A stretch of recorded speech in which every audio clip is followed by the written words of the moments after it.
오늘 보신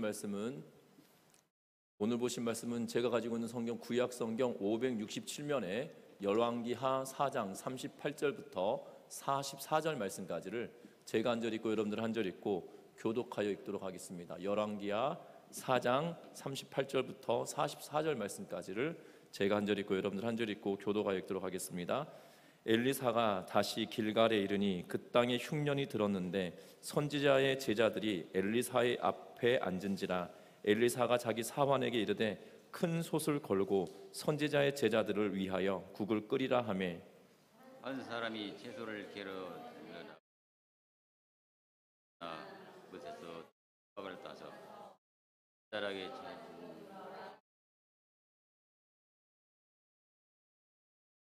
알지 못하니라. 이에 퍼다가 무리에게 주어 먹게 하였더니 무리가 국을 먹다가 그들이 외쳐 이르되 하나님의 사람이여 솥에 죽음의 독이 있나이다 하고 능히 먹지 못하는지라.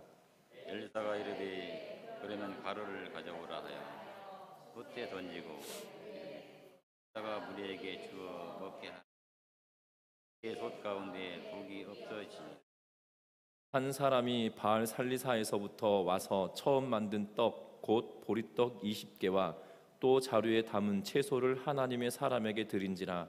그가 이르되 무리에게 주어 먹게 하라.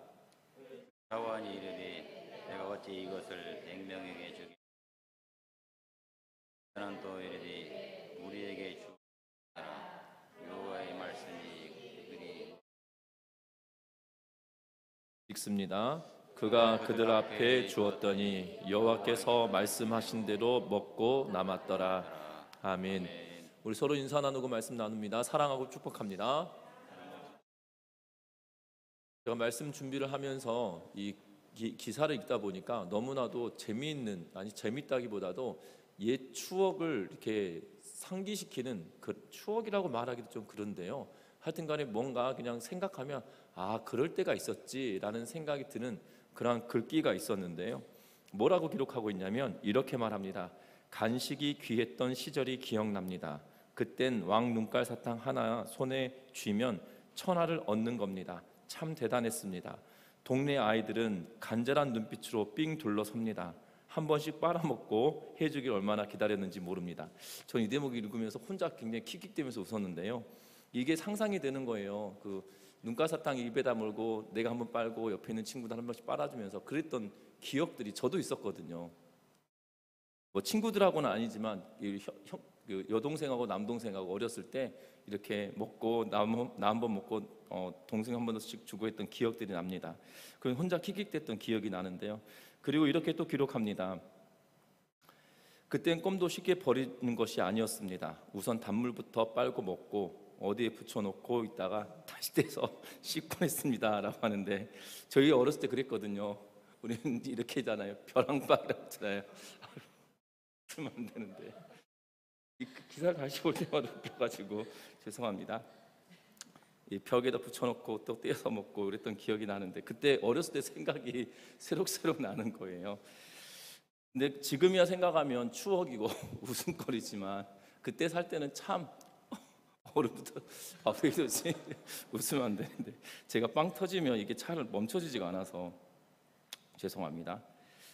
그때는 참 살아가기 어려웠던 것 같아요. 그런데도 그것이 지금 생각하면 추억이지만 웃음거리고 또한 회고하면 그럴 때가 있었어 라고 생각이 드는 때가 있지만, 그 당시를 살아가던 부모님들의 모습은 정말 힘든 세대였을 거고 자녀들이 그렇게 살아가는 것이 그렇게 즐거운 일만은 아니었을 거라는 생각이 들어집니다.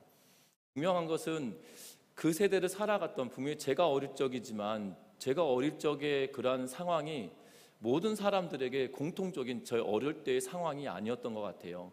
다른 친구들 보면 좀 더 나은 그러한 모습도 있었고, 또 다른 친구들에 비하면 더 나은, 이렇게 생활적으로는 더 나은 그러한 모습들도 있었지만, 그렇게 밖에 해줄 수 없는 부모의 마음은 어땠겠나 싶은 생각이 들 때가 참 많거든요. 그래서 한편으로는 이렇게 웃으면서 이야기를 하는 부분도 있고, 이거를 읽다가 옛날 생각이 나서 그럴 때가 있었어 라고 생각하며 웃음을 짓긴 하지만, 그때를 양육해 갔던 그 어린 시절에 저를 양육해 가셨던, 저희 형제들을 양육해 가셨던 부모님을 생각하면 웃을 수만은 없겠구나라는 생각이 들 때가 있다는 거죠. 아마 저도 마찬가지로 제 자녀들이 이 옛날 이야기를 하면 웃으면서 넘길 일들도 있겠지만 부모 입장에서 그 이야기 들을 때면 못해준 것이 있구나라고 생각이 들 때가 있을 것 같아요. 아마 우리 권사님들, 집사님들도 그런 생각들로 자녀들을 양육시키는 그러한 일들도 있었을 걸로 생각이 들어집니다. 그런데 중요한 것은 그 부모의 마음이 그랬다 손 치더라도 분명한 것은 더 좋은 것으로 먹이고 더 좋은 것으로 입히고자 하는 마음이 부모의 마음인 것처럼 하나님도 그러하시는 분이시라는 사실들을 오늘 본문을 통해서 우리에게 말씀해 주고 있는 것을 보게 됩니다. 특별히 오늘 본문은 짧은 말씀인데요, 두 가지의 기적을 기록해 놓고 있는 것을 보게 됩니다. 특별히 엘리사가 선지자로 있었던 때에 그 땅에 흉년이 듦으로 말미암아 이스라엘 땅의 모든 사람들도 어려웠겠지만 또한 선지 생도들, 다시 말하면 선지자의 제자들도 힘든 시절을 보내야만 했던 그러한 때였던 걸로 보여진다는 거죠. 뿐만 아니라 이 흉년의 때가 아닌 그 누군가가 먹을 것을 가지고 왔음에도 불구하고 그것으로 이 보리떡 20개 가지고 다 먹을 수 없는 그러한 이 보리떡 20개와 채소 한 자루를 준비해 가지고 왔는데 그것으로는 100여 명이 되는 그러한 제자들과 함께 나누어 먹는다는 것은 가당치 않은 일이었기에 그것으로 인하여서 어려움을 당하고 있던 그때에도 하나님께서 먹여주시고 채워주시는 그 은혜를 오늘 본문은 말씀하고 있는 것을 보게 된다는 겁니다. 특별히 엘리사가 살았던 시대는 남유다와 북이스라엘로 남북조가 나누어진 그러한 시대이고, 엘리사는 엘리야의 제자로 북이스라엘에서 말씀을 전하고 살아왔던 그러한 선지자였다는 사실입니다.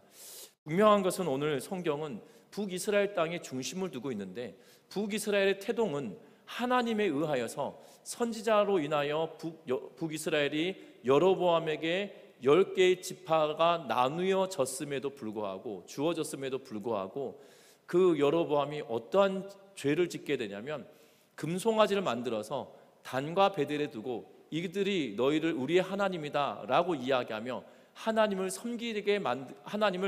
섬기는데 이 금송아지로 섬기게 만들었던 죄를 범하게 합니다. 뿐만 아니라 이스라엘 백성들이 지키는 절기 가운데 대속죄일인데 그 대속죄일을 바꾸어서 8월로 한 달을 미뤄서 속죄일을 지키게 하고, 또한 레위지파 사람들을 통하여 제사장을 세운 것이 아닌 일반 백성들 가운데 제사장이 되고자 원하는 일을 세움으로 말미암아 하나님의 말씀과 상관없이 시작되어졌던 나라가 북이스라엘이라는 거예요.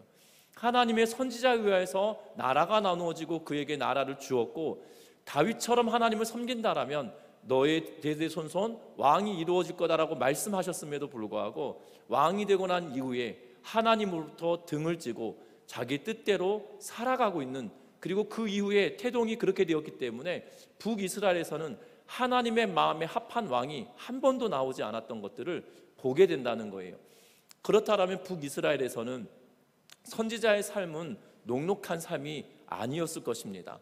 여러분들 이 타종교 지역에 선교사로 파송되어서 가 계신 분들 보면 참으로 힘든 것들을 보게 되어져요. 그나마 종교의 자유가 있는 그러한 나라들은 그나마 조금 더 낫습니다. 왜냐하면 본인이 선교사라는 신분을 드러낼 수도 있고, 또한 이 선교 활동을 하는 것을 합법적으로 보호받을 수 있기 때문이죠. 그런데 그렇지 않은 나라들을 가서 보면, 종교적인 폐쇄성을 가지고 있는 그러한 나라들 가서 보면 선교사라고 하는 내가 선교사다라고 하는 그 책임감도 그 정체성도 드러낼 수 없는 그러한 사역을 할 수밖에 없는 그러한 모습을 보게 되는데, 지금도 마찬가지로 그런데 북이스라엘에서는 더했으면 더했지 덜한 상황은 결단코 아니었다는 거죠.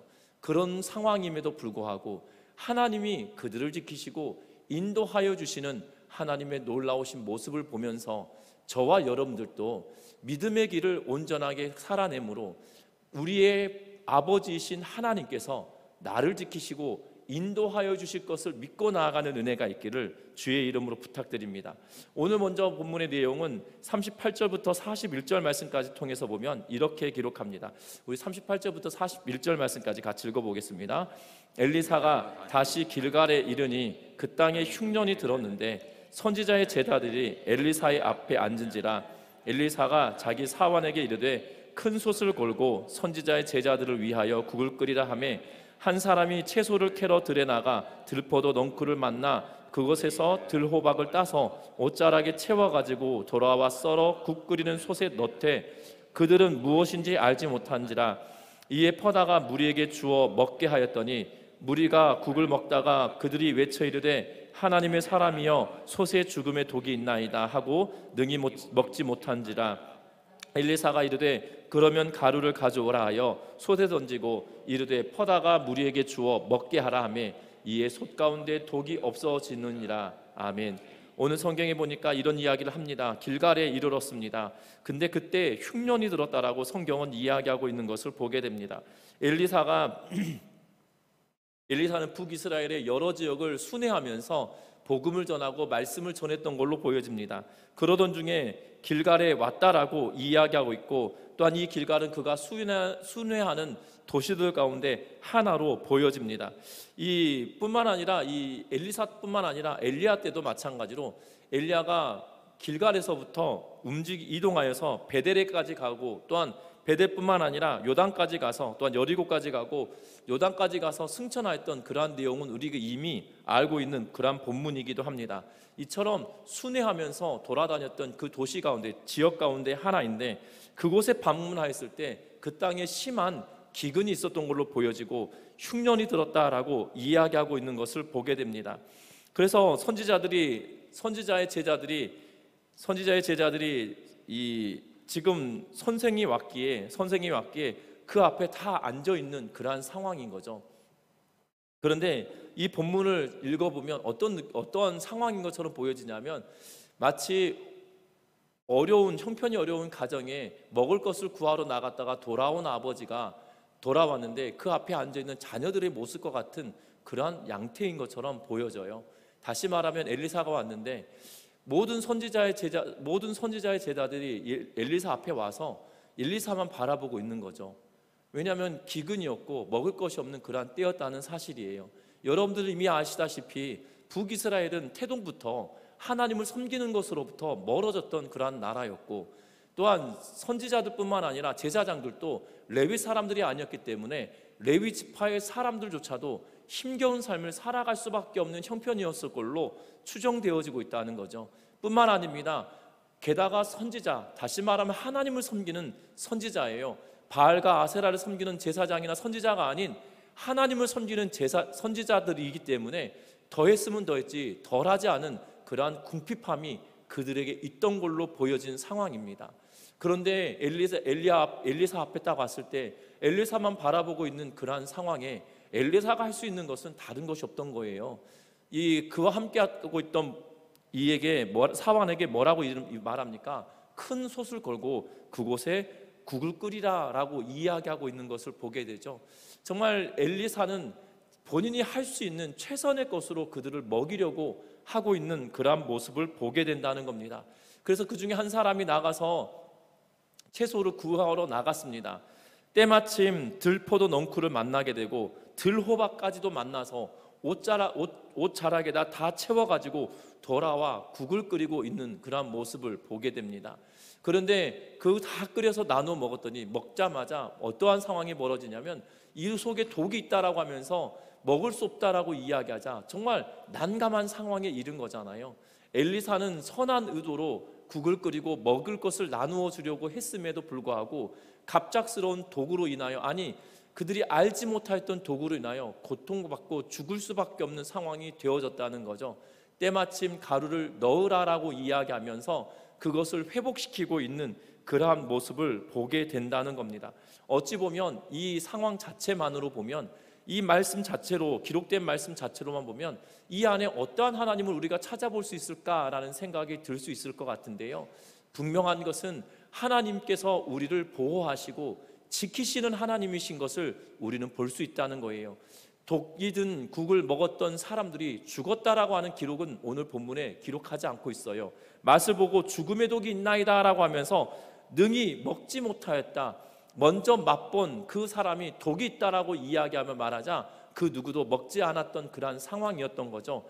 안심할 참 감사한 것은 누구도 이 어려움을 당했다, 죽었다라는 표현을 기록하고 있지는 않지만 분명한 것은 하나님께서 그들을 보호하시고 지키시는 것이라는 거죠. 그곳에 가루를 넣었다고 한들 그 국이, 독이 든 국이 해독되어졌다는 것은 쉬운 일이 아닐 겁니다. 딱 필요한 그것을 첨가했다? 그것도 생각하기 어려운 일이죠. 그랬다라면 그 모든 것을 먹을 수 있을 거란 생각이 들어집니다. 저는 가끔 가다가 이런 생각을 합니다. 도대체 이것을 어떻게 먹을 생각을 다 했을까라는 거예요. 제가 메밀국수, 막국수라고 하잖아요. 막국수 집에 가면 꼭 이렇게 써 있어요. 뭐가 써 있냐면 메밀의 효능 이런 게 써 있거든요. 그러면서 한 귀퉁이에 뭐라고 써 있냐면 메밀이 우리나라에 들어오게 됐던 유래를 이제 써 놓았습니다. 그럼 뭐라고 써 놓냐면 고대 중국에서 우리 동이족이라고 하는 우리 한민족을 이렇게 이겨보려고 했는데 잘 안 되니까 어떻게 했냐면 중국에서는 메밀을 먹고 그 메밀 독에 의하여서 사람들이 죽어나갔다는 거예요. 그래서 그것을 먹이면 아마 이 한민족도 그렇게 죽임을 당하지 않겠냐라고 하면서 메밀을 쓱 밀어 넣어서 먹게 했다는 거죠. 그런데 한참을 먹였는데도 이 한민족이 죽지를 않는 거예요. 그래서 이상하다 하고 생각 봤더니 이 메밀을 먹으면서 무랑 같이 먹었더니 해독이 됐다는 거죠. 근데 그 내용을 어떻게 알았을까 하냐는 거예요. 그걸 보면서 저걸 어떻게 알았지? 메밀하고 무하고 어떻게 상극이고 메밀 독을 어떻게 무로 해독하나? 이러면서. 그래서 여러분들 메밀로 만든 국수들을 보면 꼭 무가 함께 나오는 이유가 거기 있다라고 그 식당에 써 있는 그 글귀는 그랬습니다. 사실인지 아닌지는 잘 모르겠어요. 그 식당에 써 있는 글귀니까. 그런데 그 검색 사이트에 들어가서 보니까 그런 동일한 이야기들이 굉장히 많이 수록되어 있고 기록되어져 있는 거 보면 일리가 있는 이야기가 아니겠나. 그리고 그러한 메밀로 만든 그 음식을 파는 곳은 항상 무가 반찬으로 곁들여 나오는 이유가 거기 있지 않은가라고 생각을 해보는데 그런 상황이 아니잖아요. 오랫동안 무엇을 먹으면 그것에 대항하는 이것을 먹으면 된다. 마치 돼지고기를 먹을 때, 돼지 수육을 먹을 때 우리는 새우젓갈을 같이 먹으면 상극이어서 소화가 잘 된다. 이런 이야기들 많이 하시잖아요. 이게 오래전부터 이렇게 되어 왔다라면 엘리사가 이러한 상황이 되니 이렇게 하면 될 거다라고 그렇게 준비해 놓고 있는 가루가 아니었던 거라는 거예요. 지금 불시에 이 독을 보았고 이 독이 어떻게 되었는지도 모르는 상황인데 가루를 넣어라라고 해서 해독이 된다? 이것은 엘리사의 지적인 능력으로 되는 것이 아니라 누구의 돌보심이라고요? 하나님의 돌보심이란 사실이에요. 저와 여러분들 기억하셨으면 합니다. 하나님은 우리를 도우시고 지키시고 보호하시는 하나님이시라는 거예요. 특별히 북이스라엘 땅의 선지자의 제자들은 버림받은 자식처럼 정말 내몰려져 있는 그러한 상황이었던 거죠. 경제적으로나 사회적으로나 어찌 보면 이방신을 섬기는 것이 만연되어져 있는 북이스라엘 땅에서만큼은 정말 궁핍한 상황에 도착하였던 그들이지만 하나님께서 그들을 지키시고 하나님께서 그들을 먹이고 계시는 그러한 모습을 보게 되어진다는 겁니다. 흉년이 심하였습니다. 선지자의 제자들도 들에 나가 야생풀을 뜯어서 먹고 또한 그것으로 국을 끓여야만 하는 그러한 절박한 상황에 봉착하였다는 거죠. 그럼에도 불구하고 이 엘리사가 하였던 최선의 선택은 수포로 돌아가고 독을 먹고 죽을 수밖에 없는 상황이었지만 돌보시는 하나님의 은혜와 역사로 이 모든 일들이 마무리되어져 가고 있는 그런 모습을 보게 된다는 겁니다. 그 하나님이 엘리사의 하나님이 아니라 또한 엘리사와 그의 선지 생도들의 하나님만이 아니라 저와 여러분들의 하나님이시기에 보호하시고 지키시고 돌보시는 그 하나님을 믿고 나아가는 우리 전미중앙교회 온 성도님들 되시기를 주의 이름으로 부탁드립니다. 뿐만 아닙니다. 우리 하나님은 어떠한 하나님이시냐? 오늘 42절부터 44절 말씀까지 보면 같이 한번 읽어봅니다. 한 사람이 바알 살리사에서부터 와서 처음 만든 떡 곧 보리떡 20개와 또 자루에 담은 채소를 하나님의 사람에게 드린지라. 그가 이르되 무리에게 주어 먹게 하라. 그 사환이 이르되 내가 어찌 이것을 100명에게 주겠나이까 하나 엘리사는 또 이르되 무리에게 주어 먹게 하라. 여호와의 말씀이 그들이 먹고 남으리라 하셨으니라. 그가 그들 앞에 주었더니 여호와께서 말씀하신 대로 먹고 남았더라.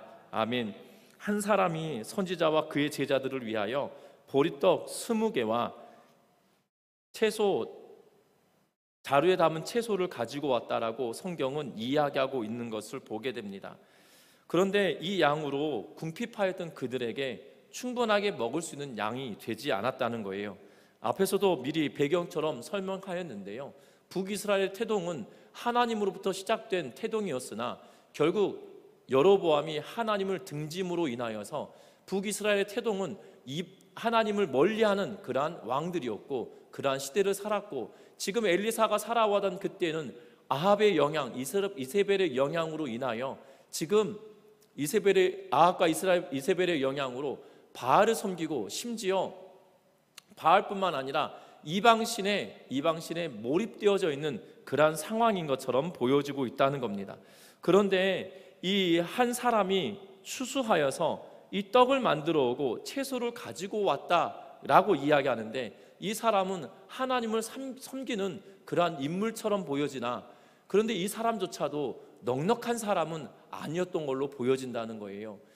그렇습니다. 왜냐하면 하나님을 섬기는 자인데 하나님께 드리는 예물처럼 지금 가지고 왔다라고 여겨져요. 북이스라엘 땅에는 하나님께 드릴 수 있는 그러한 공간도, 하나님께 드릴 수 있는 그러한 창구가 전혀 있지 않은 그러한 상태잖아요. 하나님께 제사를 드린다. 북이스라엘 땅에 성전이 있습니까? 아니었다는 거죠. 단과 베델로 가면 이방신이 있는 거예요. 그렇다고 레위인들이 있는 성읍이 있었을 거라고 생각하시면 큰 오산입니다. 핍박당하는 그러한 이세벨의 폭정에 의하여서 심지어 능력자라고 불렸던, 사람의 눈으로 보면 정말 능력자와 같은 엘리사를 죽이겠다고 혈안이 되었던 그 시대인데, 하나님을 섬기겠다고 하는 사람들을 다 죽였던 그러한 시대인데, 그래서 오바다에 의해서 적은 숫자만 숨김을 당하였던 그러한 시대인데, 그런데 지금 하나님께 그가 추수하였다고 예물을 드릴 수 있는 그러한 공간이나 그러한 사람조차 없는 그때에 엘리사에게 지금 가지고 나왔다는 거죠. 그러면 그것은 어떠한 의미일까요? 추수할 때 적은 것을 가져왔다는 의미는 이 사람의 형편이 적다라는 의미예요. 무슨 말인지 이해되시나요? 넉넉한 형편인데 하나님께 추수한 것을 가지고 왔다라는 의미는 작은 것을 가지고 왔다는 의미가 아니에요. 하나님을 섬길 수 없는 시대에 하나님께로 추수하며 감사하면서 가지고 온 이 물건이 이 정도 양이다라면 지금 이것을 드리는 사람의 형편이 넉넉한 형편은 결단코 아니었다라고 보여지는 대목이라는 거죠.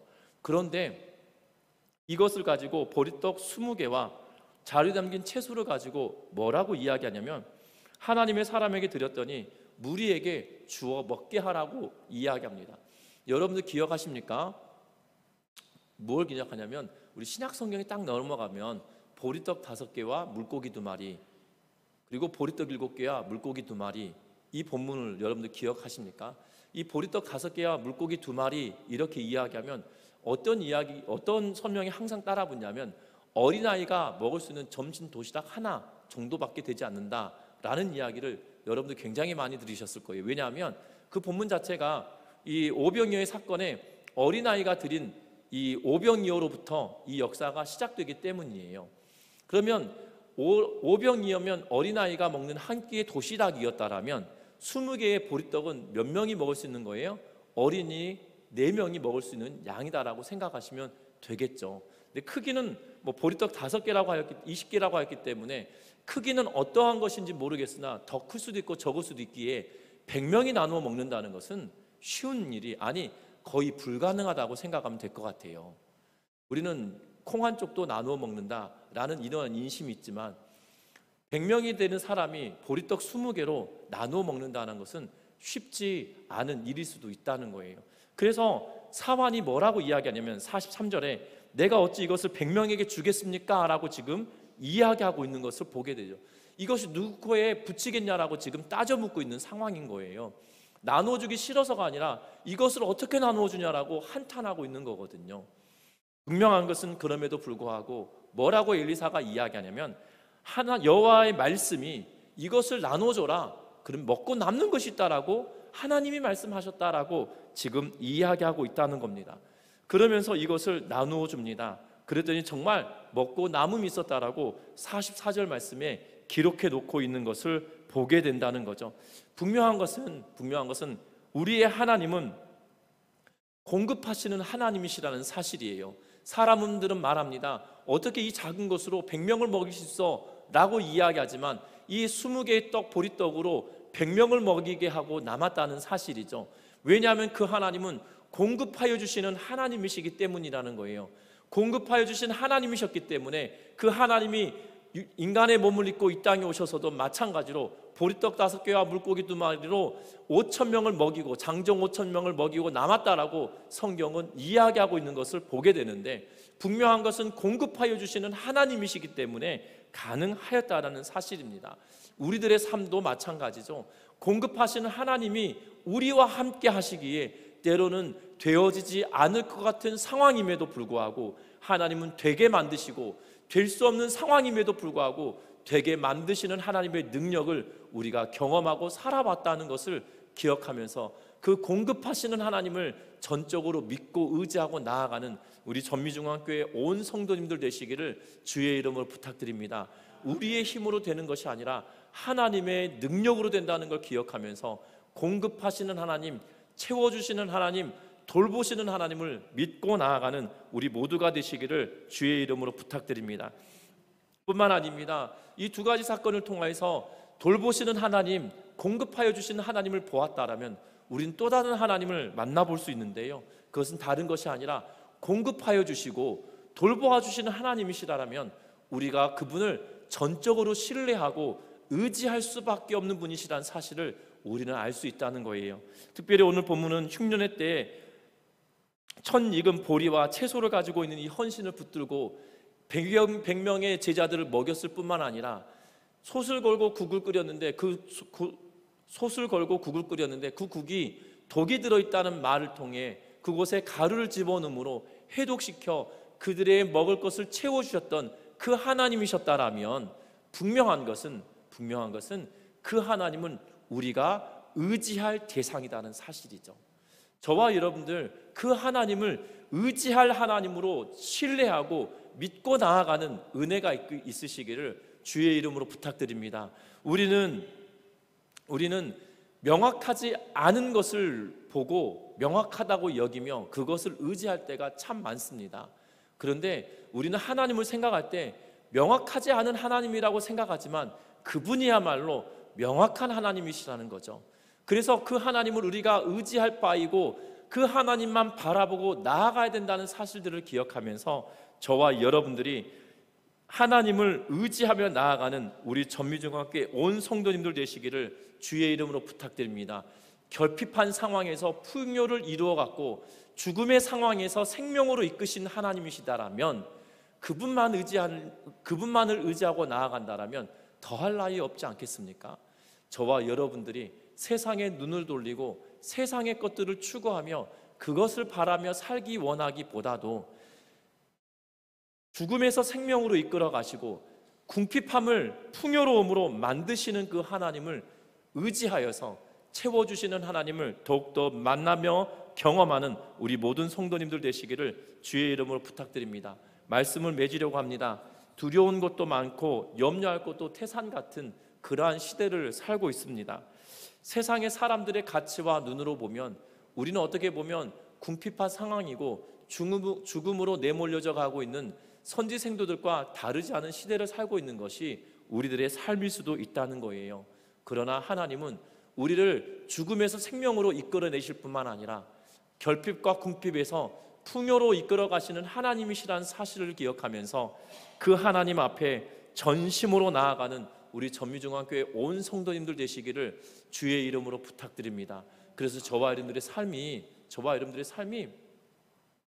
정말 하나님께서 하나님을 의지함으로 말미암아 그 하나님이 풀어주시고 그 하나님이 열어주시고 그 하나님이 새롭게 해주신다는 사실들을 기억하면서 그 하나님을 의지하며 나아갈 때 우리에게 능력의 하나님으로 역사하시고 권능의 하나님을 만나고 경험할 수 있는 우리 전미중앙교회 온 성도님들 되시기를 주의 이름으로 부탁드립니다. 그래서 저는 기대합니다. 무엇을 기대하냐면 우리 전미중앙교회 다음 세대들은 정말 하나님을 전심으로 의지하며 나아감으로 말미암아 이곳을 통하여서 정말 하나님의 권능으로 정말 하나님의 능력이 경험되어지는 그런 일꾼들이 일어났으면 좋겠어요.